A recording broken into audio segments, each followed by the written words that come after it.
نحمدہ و نصلی علی رسولہ الکریم بسم اللہ الرحمن الرحیم۔ عزیز طلبہ السلام علیکم ورحمۃ اللہ وبرکاتہ۔ آج کی اس ویڈیو کے اندر ہم سبق نمبر 3 یعنی حصہ نثر کا پہلا سبق مرزا محمد سعید کی مشق پڑھیں گے۔ دیکھیں سوال نمبر 1 ہے، درج ذیل سوالات کے مختصر جوابات تحریر کریں۔ نمبر 1، مرزا محمد سعید کس لیے لکھتے تھے؟ مرزا محمد سعید ذاتی تسکین کے لیے لکھتے تھے۔ اس کا جواب آپ کی کتاب کے اندر بھی ہے، دیکھیں page number 13، third last line ہے۔ اپنی تسکین کے لیے کام کرتے تھے، اپنی تسکین کے لیے تھوڑا سا آپ نے یہاں سے چینج کر لینا ہے۔ مرزا محمد سعید اپنی ذاتی تسکین کے لیے لکھتے تھے، کام کرتے تھے اس لیے کہ انہیں کام کرنا ہوتا تھا، یہاں تک آ جائے گا۔ کام کرتے تھے، انہیں کام کرنا ہوتا تھا۔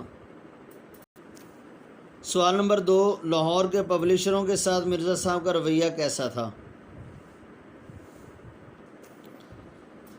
اس کا جواب یہ ہے، لاہور کے پبلشروں کے ساتھ مرزا صاحب کا رویہ بہت سخت تھا۔ پھر مثال میں آپ اگر لکھنا چاہیں، جیسا کہ لاہور سے ایک پبلشر آئے تھے دلی ان سے ناول لکھوانے کے لیے، تو مرزا صاحب نے بڑی سختی سے ان کو منع کر دیا اور ناول لکھنے سے انکار کر دیا۔ یہ جواب بھی آپ ساتھ لکھ سکتے ہیں، لیکن اصل جواب یہی ہوگا کہ ان کا رویہ بہت سخت تھا۔ مرزا صاحب کی معرکۃ الآراء کتاب کا نام اور مرتبہ بیان کیجیے۔ مرزا صاحب کی معرکۃ الآراء کتاب کا نام مذہب اور باطنیت ہے۔ پیج نمبر 14 میں دیکھیں، دوسرا پیراگراف آخر میں آخری لائن، جو دوسرا پیراگراف ہے آخری لائن، کہ اگر اردو کی 100 عمدہ، اس کا مرتبہ یہ ہے کہ اگر اردو کی 100 عمدہ کتابیں چھانٹی جائیں تو ان میں مذہب اور باطنیت کو ضرور شریک کرنا پڑے گا، یہاں تک۔ دوبارہ جواب سن لیں، مرزا صاحب کی معرکۃ الآراء کتاب کا نام مذہب اور باطنیت ہے۔ اردو کی اگر 100 عمدہ کتابیں چھانٹی جائیں تو ان میں مذہب اور باطنیت کو ضرور شریک کرنا پڑے گا۔ مرزا صاحب کی کن 2 شخصیات سے عزیزداری تھی؟ مرزا صاحب کی 2 شخصیات منشی ذکاء اللہ اور سر سید احمد خان سے عزیزداری تھی۔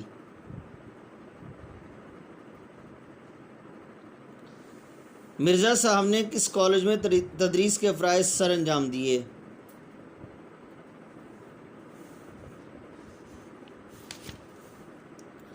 اس کا جواب پیج نمبر 14، مرزا صاحب نے، دیکھیں page number 14 second last line, Mirza صاحب نے 1906-07 میں 2 سال علی گڑھ میں پڑھایا اور اس کے بعد گورنمنٹ کالج لاہور میں انگریزی کے پروفیسر مقرر ہو گئے، یہاں تک اس کا جواب ہوگا۔ مرزا صاحب کا سب سے بڑا مشغلہ کیا تھا؟ مرزا صاحب کا سب سے بڑا مشغلہ مطالعہ کتب تھا، مطالعہ کتب تھا، یعنی کتابوں کا مطالعہ کرنا۔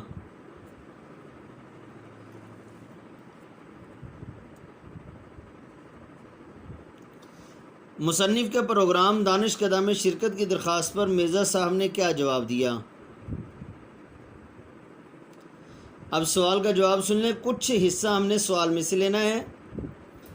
مصنف کے پروگرام دانشکدہ میں شرکت کی درخواست پر مرزا صاحب نے جواب دیا، پیج نمبر 16،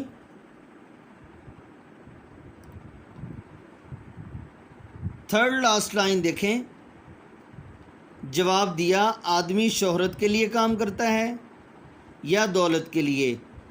مجھے نہ اس کی ضرورت ہے نہ اس کی۔ یہاں تک اس کا جواب ہو جائے گا۔ دوبارہ جواب سن لیں۔ مصنف کے پروگرام دانش کدہ میں شرکت کی درخواست پر مرزا صاحب نے جواب دیا، آدمی شہرت کے لیے کام کرتا ہے یا دولت کے لیے؟ مجھے نہ اس کی ضرورت ہے نہ اس کی۔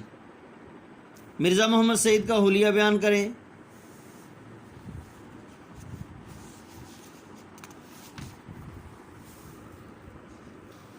پیج نمبر 17،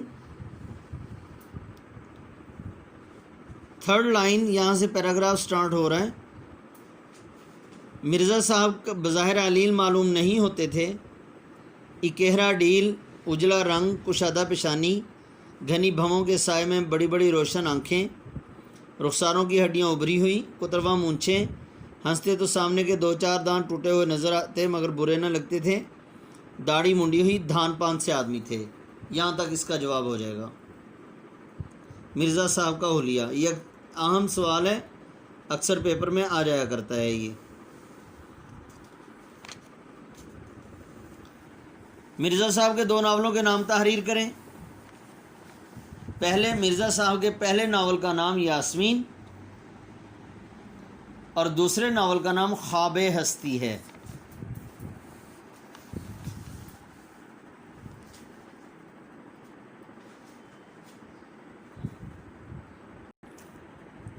پطرس بخاری سے مرزا صاحب کے تعلق اپنے الفاظ میں بیان کریں۔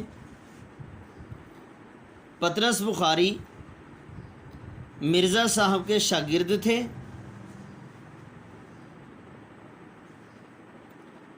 اگرچہ یہ بعد میں خود انگلش کے پروفیسر ہو گئے تھے، انگریزی کے پروفیسر ہو گئے تھے، لیکن مرزا صاحب کے علم کے آگے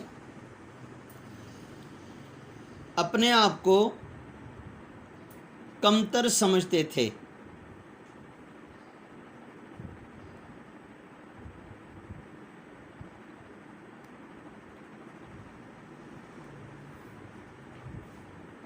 عالم کی موت عالم کی موت ہوتی ہے، اس جملے کا مفہوم وضاحت کے ساتھ بیان کریں۔ عالم کا معنی ہے اہل علم، علم والا، اور عالم کا معنی ہے جہان۔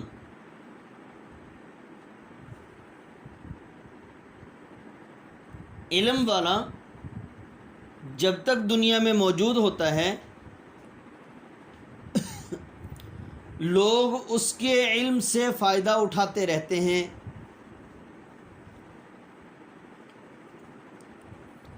اور جب وہ دنیا سے چلا جاتا ہے،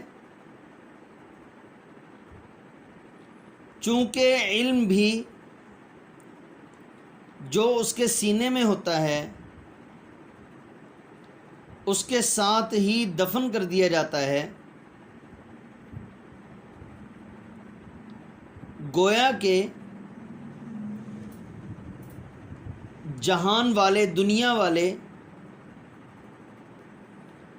جنہوں نے اس کے علم سے فائدہ اٹھانا ہوتا ہے، اس کی وفات کے بعد وہ لوگ اس کے علم سے محروم ہو جاتے ہیں اور اس کی وفات سے ایک پر نہ ہونے والا خلا پیدا ہو جاتا ہے۔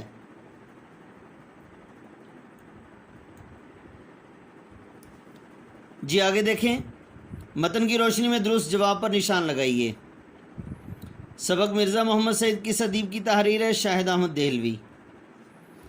مرزا محمد سعید کی عزیزداری کس شخصیت سے تھی؟ سر سید احمد خان۔ مرزا محمد سعید کے بقول انسان کس کے لیے کام کرتا ہے؟ شہرت اور دولت دونوں کے لیے۔ مرزا محمد سعید نے گورنمنٹ کالج لاہور سے کون سی سند لی؟ ایم اے انگریزی ادبیات۔ محمود نظامی کے مقالے کے بعد مرزا محمد سعید پر کس نے تنقید کی؟ فیض احمد فیض نے۔ پروگرام دانشکدہ میں کتنے دانشور بلائے جاتے تھے؟ 4۔ مرزا صاحب پینشن کا بڑا حصہ صرف کر دیتے تھے کتابوں پر، یعنی کتابیں خریدنے پر۔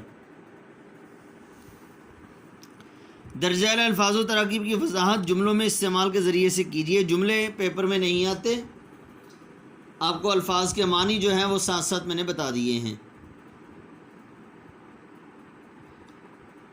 مندرجہ ذیل الفاظ پر اعراب لگا کر ان کا تلفظ واضح کیجیے۔ جس سوال تھا اعراب کا، جو الفاظ اعراب کے ہیں وہ دیکھیں میں نے لکھ دیے ہیں۔ ارتحال، شعار، متمول، ساکت، مباحثے، متبسم، قدری، راشہ۔ سبق مرزا محمد سعید کا متن ذہن میں رکھ کر درست یا غلط پر نشان لگائیں۔ مرزا محمد سعید کی موت کی خبر پڑھ کر دل دھک سے رہ گیا، درست۔ مرزا صاحب پبلک پلیٹ فارم پر آنے سے گھبراتے نہیں تھے، غلط۔ مرزا صاحب بڑے ٹھنڈے مزاج کے آدمی تھے، غلط۔ مرزا صاحب جو کہہ دیتے اس سے کبھی نہ پھرتے تھے، درست۔ مرزا محمد سعید دل کے مریض تھے، غلط۔ دل کے مریض نہیں تھے، راشا کی بیماری ان کو لگ گئی تھی۔ تو یہ آج کا سبق جو ہے مشق کے ساتھ، یہ سبق نمبر 3 حصہ نثر کا پہلا سبق ہے، سبق مرزا محمد سعید، یہ ختم ہوا اور اس کی ایکسرسائز بھی آج مکمل ہو گئی ہے۔ باقی آگے جملہ اسمی اور جملہ فعلی یہ گرامر کا حصہ ہے، یہ انشاءاللہ گرامر میں ہی آپ کو پڑھایا جائے گا۔ تو اس میں اہم چیزیں ایک تو اعراب ہیں، جیسا کہ آپ کو بتایا تھا میں نے ایک ویڈیو کے اندر کہ اعراب پیپر میں MCQs میں آ جایا کرتے ہیں۔ اعراب ہے اور اس کے ساتھ یہ MCQs اور یہ سوالوں کے جواب، اس میں یہ اہم چیزیں ہیں، ان کو اچھی طرح سے آپ نے یاد کر لینا ہے۔ السلام علیکم ورحمۃ اللہ وبرکاتہ۔